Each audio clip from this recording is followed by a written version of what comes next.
Вороватый котенок, однажды узнав, что у нас в чуланах куда-то бесследно пропала сметана, тихонько сказал своему я котенку, уйди от чулана подальше в сторонку.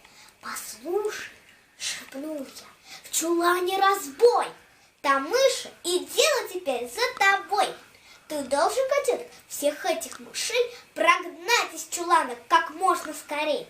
Конечно, все мыши, едва увидав котенка, спасаться помчались стремглав.